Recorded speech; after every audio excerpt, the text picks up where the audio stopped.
Happy New Year. I wanted to start off the new year by doing something that I've never done before. I've never ever truly sat down and read the Bible. It wasn't the Bible that I had a problem with, it was who was presenting the Bible that I had some issues with, because the Bible was supposed to be teaching me good things that I was supposed to use and follow throughout my life. But I noticed the people that were preaching and telling me these things as a kid, they were doing the opposite. And then I noticed how they switched it around, and some people tried to brand it by putting their name on it. This is no joke. So I didn't mess with it. But then I was told by my younger daughter, she said, Mom, it's not the Bible, it's the presenters. And I said, well, you know, you're right. So yeah, for the first thing that I'm doing in 2026 is I'm reading the Bible.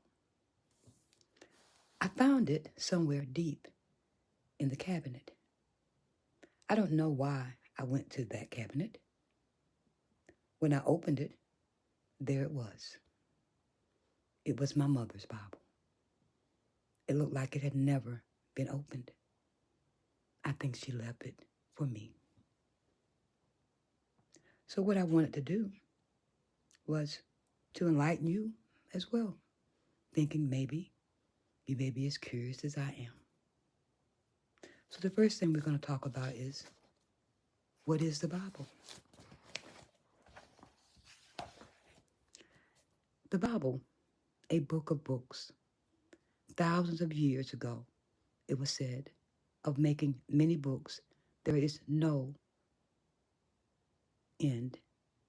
If it was true then, how much more true is it in these days, when the printing press is pouring forth a senseless stream of books? Yet among all the books ever written, the Bible is by far the most precious. The world is full of books of every kind and character, written by men and women of every land and profession, yet none of them can be for one moment compared with this one book. It records history, the oldest in the world, reaching back to the creation of all things. Many recorded events once discredited by Bible critics as not only improbable, but impossible, have been proven authentic by the discovery in recent years of records and tablets buried for thousands of years in the ruins of cities and palaces of kings who lived at the same time as the events recorded in Bible history occurred. Many of its prophecies, uttered thousands of years before, have had their fulfillment in a wonderful manner, and others point still to the future. No other book presents so lofty a concept of the relation of the Creator to the human family as does the Bible.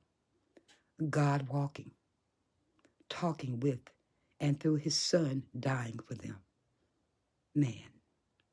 Nor can any other book compare with it in its influence and on and uplift of mankind. We speak of the Bible as one book. In reality, however, it is a small library, a set of 66 books, smaller and larger, that have been bound in one volume.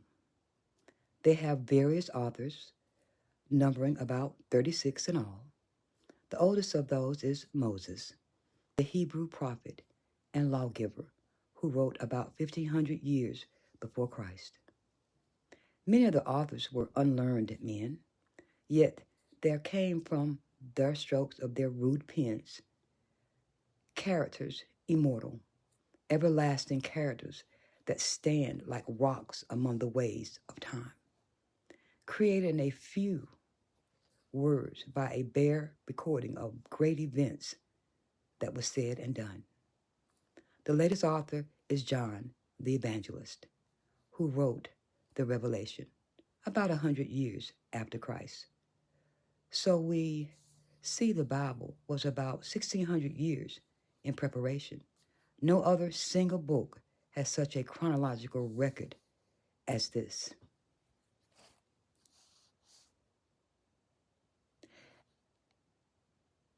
And what shall we say when we come to the matter of the religious teachings that are contained in this book?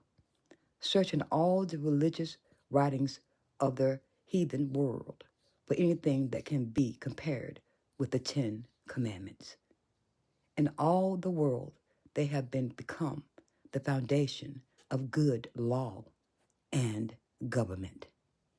No other code of moral in the world sets so lofty a standard, nor has any other code of law ever been framed, whose observation so enhances the common good of mankind. Jesus said, the sum of the 10 Commandments is to love the Lord with all thy heart and thy neighbor as thyself.